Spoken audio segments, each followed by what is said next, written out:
So you're thinking about starting a wild camping channel. I'll be honest with you, if you want to become really successful and can create this thumbnail,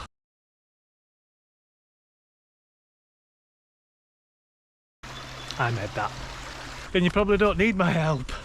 But if you can't, stick around, because this video is for you. The first thing you're going to need, it's not an expensive camera, it's not really expensive gear, it's you. That's what you need. People don't subscribe to you because of tents and gear, they subscribe to you because of you. They like your personality, they like the way that you film your videos, your good nights, your bad nights. So if you're waiting for that perfect setup, just start with what you got, because that's all that matters. Before you even start, there's a few things to think about. You're going to have to go outside, you're going to have to travel. If you've got countryside on your doorstep, then perfect, but if not, it's going to be early mornings, long walks, even late nights. And sometimes you'll even question why you're doing it, usually when it's raining. Are you going to be reviewing gear? Because gear can be expensive really fast. So just start with what you've got and be realistic about your budget. Now this is a big one. Speaking to the camera, it can be extremely awkward. You're going to mess up your lines, you're going to fumble and stumble along your words, but that's all part of it. And the more you do it, the more confident you'll get at speaking in front of the camera. Try not to be out of breath when you've just walked up a big hill. But if there's one little tip that I can give you,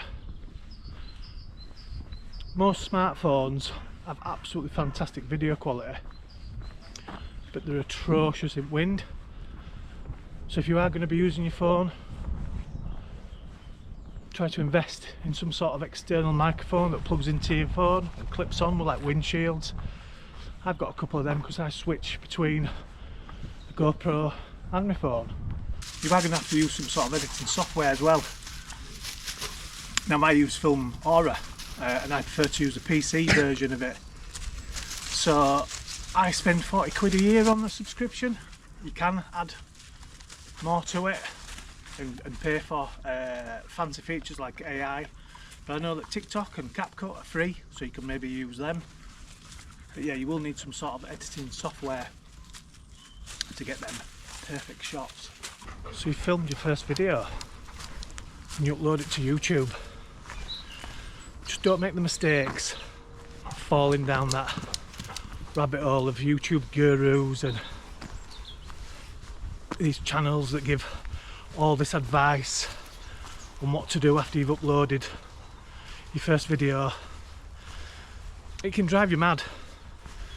Your first video is probably not going to get many views. Mine certainly didn't. I think it got 12. But you know what? That were 12 people. And I was buzzing from that. When I first started, I went down the mistake of looking at all these other YouTube channels, and I clicked this and tried this and did this, and they just don't work. Honestly, they don't work. Do not go down that road of looking at these channels. You really don't have to. The only thing that you need really is a good thumbnail and a really good title that'll draw people in. That's what you need.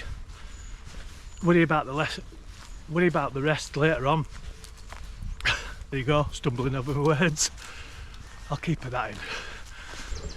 YouTube, posting and editing videos is a massive learning curve. I'm still doing it, I'm still learning, and I could be doing all this for hardly nobody to be watching.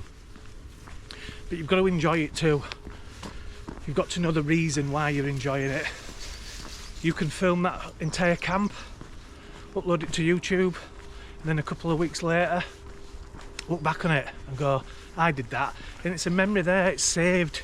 You can always look back on it, and even look back on it to see ways that you can improve, you can change bits, talk about different bits. But yeah, it's a massive learning curve, and if you get no views from your first video, honestly, do not be disheartened about it. Everyone goes through the same thing unless you're really lucky and YouTube pushes it out there. You've survived the rabbit hole, and your first video hasn't got really many views. But think to yourself, what can I be doing better? It's a simple answer. You need to tell a story. You really need to tell a story.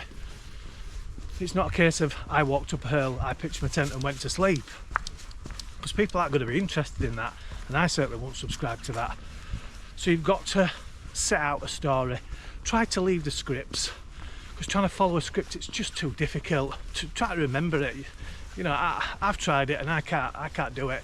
I'll write bullet points down to what I want to do on that day, but sometimes I even just wing it and just see how the camp takes me, and just film along. People that click on your video are more bothered about what happens, the mistakes you've made, you know, the victories. It takes people back to their camping days, or if they're still camping, you know, filming some really good scenery in the Lake District, Peak District, or wherever you're based. People want to hit that subscribe button because they like you and they want to follow your story. So yeah, get a good plan together, get a good story together, and sort of have an idea of what you're going to film. But it doesn't always matter, like I said. Now, most wild camping channels don't grow fast. They don't shoot up to 1,000 subscribers straight away. It is a slow growth, it really is.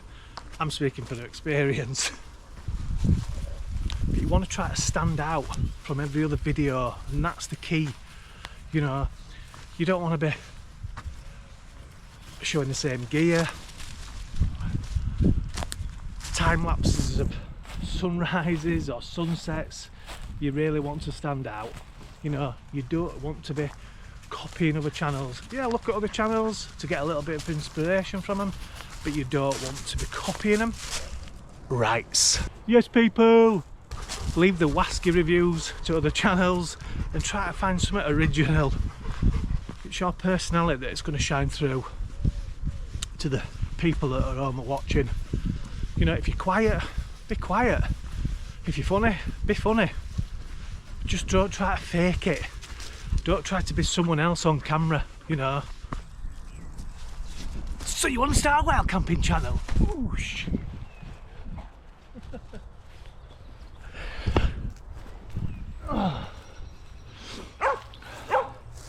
Just be you.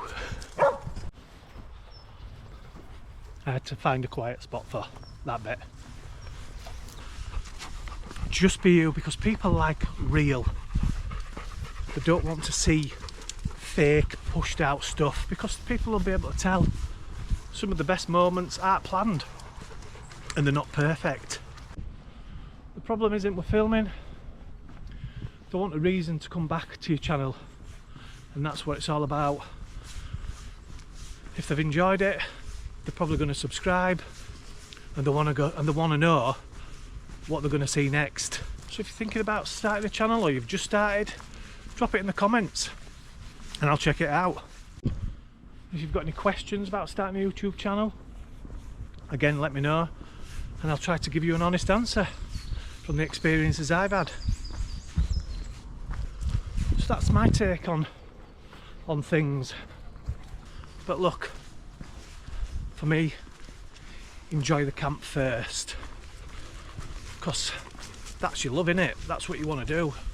You know, you've gone out wild camping, you've just decided to press record, and by pressing record, you're just bringing people along for the journey. And that's the great thing about YouTube. You can bring along, you can bring people along for the journey, and you can look back at your memories, which is absolutely fantastic. If this is your sort of content, hit that subscribe button I do plenty of camps. I've got some silly skits that I filmed taking mickey out of other YouTubers. It's all fun, and that's what it should be, just fun.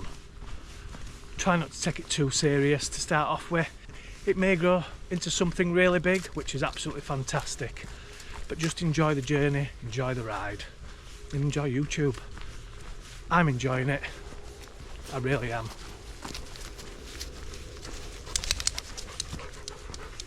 I'll see you on the next one.